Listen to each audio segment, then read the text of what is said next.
दोस्तों, क्या आपको पता है कि हमारा विपरीत लिंग के प्रति जो आकर्षण होता है वो किस कारण से होता है? क्यों हमें किसी को पहली बार देखते ही उससे प्यार हो जाता है? तो ये प्यार जो है वो क्या है और कैसे होता है, क्यों होता है? तो आइए जानते हैं। इन सभी प्रश्नों का उत्तर। प्यार को सदैव दिल से जोड़कर देखा जाता रहा है, दिमाग से नहीं। लेकिन सच्चाई यह है कि किसी से अचानक प्यार हो जाना या उसे दिलो जान से चाहने लगना, यह सब कुछ अपने आप नहीं होता और नहीं इसमें हमारे दिल की ही कोई बहुत महत्वपूर्ण भूमिका होती है, बल्कि हमारे मस्तिष्क में होने वाली कुछ रासायनिक क्रियाएं तथा जीन संबंधी संरचनाएं एवं विशेषताएं ही प्यार हो जाने का प्रमुख आधार होती हैं और इन्हीं की बदौलत प्यार और उसकी गहराई तय होती है। मनोवैज्ञानिक मानते हैं कि वास्तव में प्यार का एक मनोविज्ञान आधार होता है, जिसे समझ पाना हर किसी के लिए संभव नहीं। दरअसल एक दूसरे की ओर आकर्षित होना एक रासायनिक प्रक्रिया है, जिसमें दूसरे की गंध, आवाज, शरीर तथा उसके हाव भाव अच्छे लगने लगते हैं और मन में यह भाव उत्पन्न हो जाता है कि वही व्यक्ति उसके लिए सबसे बेहतर है। हर किसी के लिए हमारी ऐसी भावना नहीं होती और इसका कारण यही है कि रसायन ही हमें किसी व्यक्ति को आत्मसात करने के लिए तैयार करते हैं और हम उसके लिए कुछ भी करने को तैयार हो जाते हैं। मनोवैज्ञानिक मानते हैं कि दो लोगों के बीच रासायनिक मेल होने से ही आनंद की अनुभूति, हृदयगति का बढ़ना तथा डोपामाइन, नोरपाइनेफ्रिन, फेनाइलएथाइलामाइन इत्यादि मस्तिष्क के प्रेम रसायनों का स्राव तेज होना जैसी जैविक क्रियाएं होती हैं। रटगर्स विश्वविद्यालय में वैज्ञानिकों द्वारा किए गए एक शोध में पाया गया कि पुरुषों और महिलाओं को नए प्यार की बौछार अलग अलग रूप में प्रभावित करती है। जहां पुरुषों में प्यार अथवा रोमांस की अनुभूति सेक्स संबंधी भावनाओं को जागृत करती है, वहीं महिलाओं पर इसका भावनात्मक असर ही होता है। और यह भावनात्मक असर कितना हल्का या गहरा होता है, यह इस बात पर निर्भर करता है कि उनका पार्टनर उन पर कितना ध्यान देता है। वहीं यूनिवर्सिटी कॉलेज ऑफ लंदन के वेलकम न्यूरो इमेजिंग विभाग के डॉक्टर इंद्रियाज बारटेल्स तथा प्रोफेसर समीर का कहना है कि प्यार खींचो और धकेलो की पद्धति पर काम करता है। जब किसी से प्रेम होता है तो व्यक्ति उसकी तरफ खींचा चला जाता है और उसके बारे में नकारात्मक बातों व उसकी बुराइयों को नजरअंदाज करता जाता है।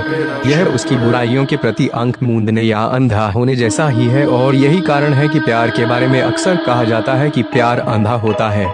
कुछ मनोवैज्ञानिकों ने अपनी लंबी खोज के बाद यह दावा भी किया है कि प्यार की अलग अलग तरह की कुल 6 किस्में होती हैं। इनमें से पहले तरह के प्यार को वैज्ञानिकों ने रोस नाम दिया, जिसमें केवल शारीरिक भूख मिटाई जाती है। ऐसे प्यार में शादी विवाह जैसे बंधनों का कोई अस्तित्व नहीं होता।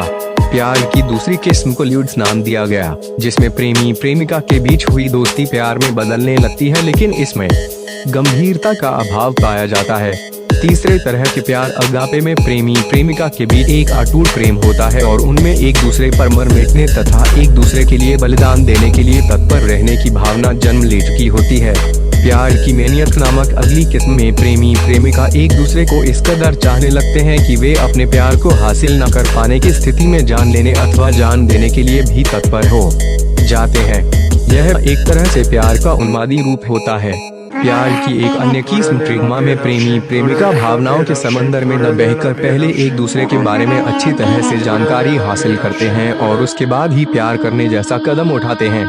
इस प्रकार जांच परख कर और एक दूसरे को अच्छी तरह से जानने समझने के बाद किया गया प्यार ही पूरी तरह से सफल प्यार की श्रेणी में आता है। मनोवैज्ञानिकों के अनुसार मस्तिष्क में स्थित एक विशेष अंग हाइपोथैलेमस में जब डोपामाइन तथा नोरपाइनेफ्रिन नामक 2 न्यूरोट्रांसमीटरों की अधिक मात्रा हो जाती है तो यह शरीर में उत्तेजना व उमंग पैदा करने लगती है। ये न्यूरोट्रांसमीटर मस्तिष्क में उस समय सक्रिय होते हैं जब दो विपरीत लिंगी मिलते हैं। कभी कभी समलिंगियों के मामले में भी ऐसा ही देखा जाता है। जब भी इन्हें एक दूसरे की कोई बात आकर्षित करती है तो उनके मस्तिष्क का यह हिस्सा अचानक सक्रिय हो उठता है। जब मस्तिष्क के इस हिस्से की सक्रियता के कारण डोपामाइन नामक इस रसायन का स्तर बढ़ता है तो यह मस्तिष्क में आनंद, गर्व, ऊर्जा तथा प्रेरणा के भाव उत्पन्न करता है। डोपामाइन के कारण ही एक अन्य रसायन ऑक्सीटोसिन का स्राव भी बढ़ता है, जो दूसरे साथी को बाहों में भरने और दुलारने की प्रेरणा देता है, जबकि नोरपाइनेफ्रिन के कारण एड्रेनलिन रसायन का स्राव बढ़ता है, जो दिल की धड़कनें तेज करने के लिए उत्तरदायी होता है। वेसोप्रेसिन रसायन आपसी लगाव बढ़ाने तथा अटूट बंधन के लिए होता है। न्यूयॉर्क की एक जानी मानी समाजशास्त्री तथा मानव संबंधों की विशेषज्ञ डॉक्टर हेलन फिशर इस सिलसिले में बहुत लंबा शोध कार्य कर चुकी हैं। उनका भी यही मानना है कि मस्तिष्क में पाए जाने वाले रसायनों डोपामाइन तथा नोरपाइनेफ्रिन से ही प्यार की भावना का सीधा संबंध है। इन्हीं कारणों से प्रेमियों में असाधारण ऊर्जा का विस्फोट होता है और प्यार करने वालों की नींद और भूख गायब होने की भी यही प्रमुख वजह है। जहां डोपामाइन रसायन हमें उत्तेजित करता है, वहीं ये दोनों रसायन हमें शांत करके लगाव विकसित करते हैं। इसी प्रकार सेरोटोनिन नामक एक अन्य रसायन अथवा न्यूरोट्रांसमीटर अस्थायी प्यार के लिए जिम्मेदार होता है, जबकि एंडोर्फिन नामक रसायन सच्चे, स्थायी और समर्पित प्यार का आधार